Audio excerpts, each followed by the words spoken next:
Hello दोस्तों, स्वागत है आप सभी का फिर से एक बार मोटिव आर्या स्टडी चैनल में। तो आज की हमारी क्लास 12th में मैथ का चैप्टर 1 रिलेशन एंड फंक्शन के बारे में बात को पढ़ाऊंगा। इसमें आपको मैं रिलेशन के बारे में बताऊंगा।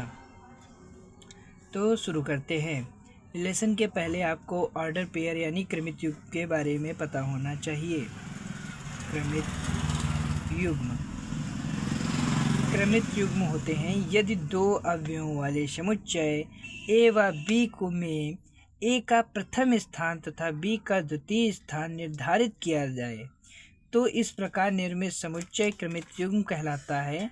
इसे हम ए कॉमा बी द्वारा निरूपित किया जाता है। यहाँ A comma B does not equal to B comma A, यानी जो ए और बी है वह बी और ए के बराबर नहीं हो सकता। यानी अगर हम यहाँ पर 1 और 2 रखें तो ये कभी भी बराबर नहीं होगा 2 और 1 के। ठीक है, समझ गए आप लोग। चलिए अब हम समुच्चय का कार्तीय गुणनफल पढ़ेंगे, यानी Cartesian product of sets. Cartesian product of sets जी।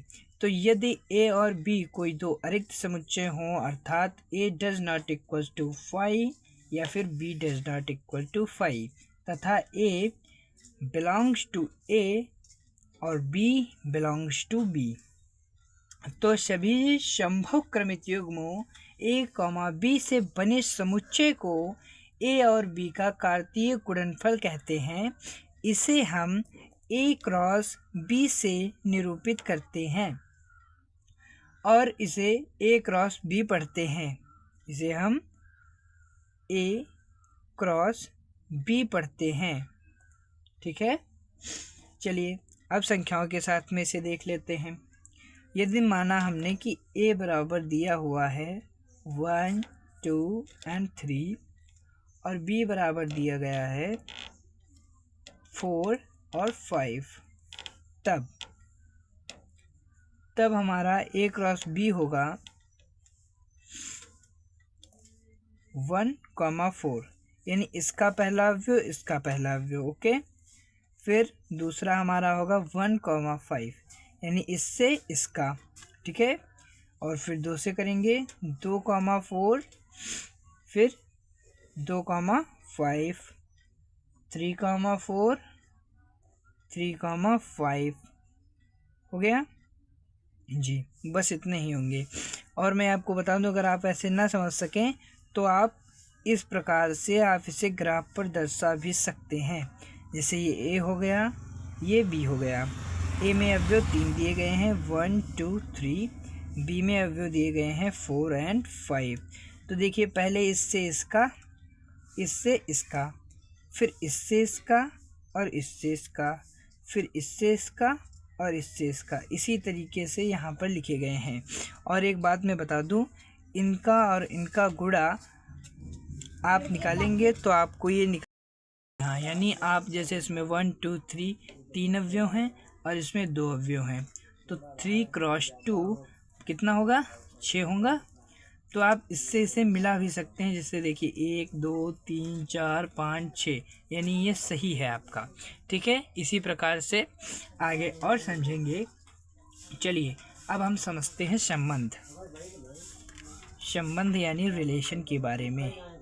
अब हम रिलेशन पकड़ेंगे। ओके, चलिए रिलेशन क्या होता है। रिलेशन की परिभाषा होती है कि यदि ए व बी दो समुच्चय हैं तो ए क्रॉस बी का कोई उप समुच्चय ए से बी में एक संबंध आर कहलाता है, अर्थात R subset of A cross B.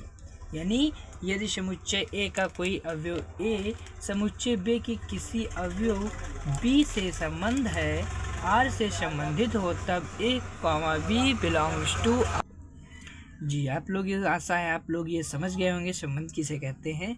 तो चलिए बिना वक्त गवाए इनके हम प्रकार भी जान लेते हैं। काइंड्स।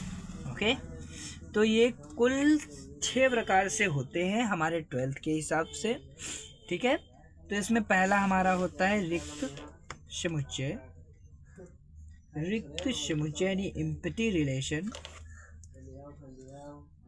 रिक्त संबंध यानी एम्प्टी रिलेशन। ओके, इसमें क्या होता है, यदि किसी समुच्चय A में R बराबर 5 यानी R में कुछ भी ना हो, या तो ये इस प्रकार से दिया गया हो या R बराबर 5 लिखा हो, तो ये रिलेशन एम्प्टी है, यानी ये रिलेशन रिक्त रिलेशन माना जाता है। ठीक है, हमारा दूसरा रिलेशन आता है सार्वत्रिक संबंध, यानी कि यूनिवर्सल रिलेशन। यूनिवर्सल रिलेशन इसकी मैं आप सभी को डेफिनेशन बता देता हूँ। तो इसकी डेफिनेशन होती है, किसी समुच्चय A में R बराबर हो A क्रॉस A के, यह A क्रॉस A समुच्चय A पर सार्वत्रिक संबंध कहलाता है। इसमें एक आपको मैं नोट बता दूं कि रिक्त संबंध एवं सार्वत्रिक संबंध को तुच्छ संबंध भी कहते हैं, यानी यूनिवर्सल रिलेशन और एम्प्टी रिलेशन को हम तुच्छ संबंध भी कहते हैं। चलिए तीसरा संबंध हम बात कर लेते हैं हम लोग। तीसरा संबंध है हमारा तत्समक संबंध, यानी कि आइडेंटिटी रिलेशन। इसकी परिभाषा होती है, तत्समक संबंध समुच्चय A में संबंध R तत्समक संबंध कहलाता है यदि x, y belongs to R, all A x y belongs to A, x equal to y। यानी कि आइडेंटिटी का मतलब है कि जैसे ये आज शीशा लगा हुआ है और यहाँ पे आप खड़े हैं। ठीक है, आप यहाँ पर खड़े हैं और इसमें आपको परछाई दिखाई भी देगी, परछाई तो इसमें आपकी ही दिखेगी, है ना, यानी आप खुद ही दिखेंगे। और तो एक तरीके से और समझ लें, जैसे आप स्कूल जा रहे हों, जैसे ये स्कूल है, तो आपका जो आईडी कार्ड है यानी जो आइडेंटिटी कार्ड है, इससे मैं लेकर आपके स्कूल नहीं जा सकता, यानी कि इसे आप ही ले जा सकते हैं, मैं नहीं ले जा सकता। अगर यह बात आपको समझ में आ गई तो कमेंट में यस बताएं, अन्यथा आप नो बताएं, जिससे मैं आपके लिए एक दूसरी वीडियो फिर से बना दूंगा इसे और बेहतर तरीके से समझाकर। चलिए अब हम चौथे रिलेशन पर जाते हैं। चौथा हमारा है स्वतुल्य संबंध। ये आपके बोर्ड लेवल में काफ़ी इम्पोर्टेंट है, क्योंकि क्वेश्चन ज़्यादातर यहीं से देता है examiner.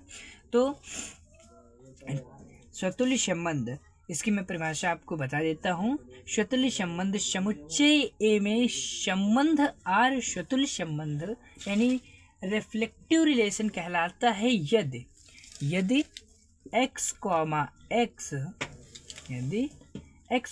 x belongs to R, all x belongs to A।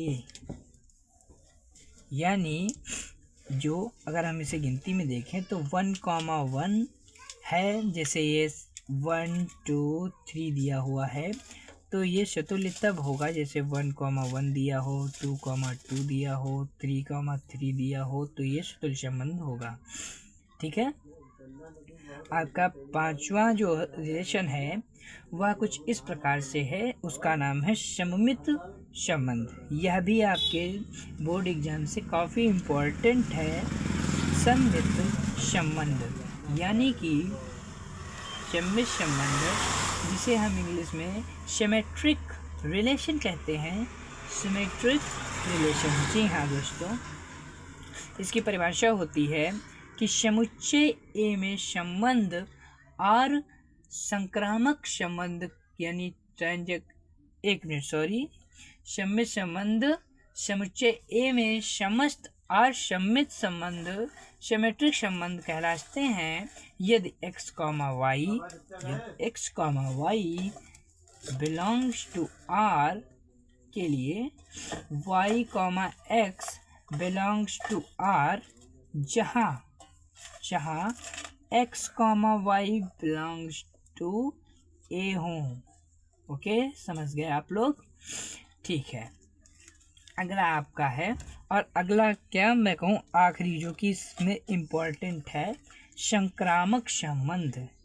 संक्रामक संबंध, जी हाँ, संक्रामक संबंध की डिफिनेशन होती है समुच्चय ए में संबंध आर संक्रामक संबंध यानी ट्रांजेक्टिव रिलेशन कहलाता है यदि x, y belongs to R तथा y, x belongs to R जहाँ x, y belongs to a हों। ठीक है, सॉरी, यानी एक्स वाई हो गया, वाई एक्स हो गया, नहीं वाई जेड होगा, Y Z belongs to R, और साथ ही में X, Z belongs to R जहाँ X, Y, Z belongs to A होंगे, वहाँ पर ये संक्रामक कहलाएगा। ठीक है, और इस तीन यानी सम्मित, संक्रामक और सुतुल्य, इन तीनों संबंध को मिला करके हम इसे तुल्यता संबंध भी कहते हैं। तुल्यता संबंध। ओके, आशा है आप लोग समझ गए होंगे। अगली वीडियो में मैं इसके क्वेश्चंस लाऊंगा, और अगर आपको नहीं पता है तो आप कमेंट में बताइए, मैं आपको और अच्छे से समझाऊंगी। तब तक के लिए धन्यवाद।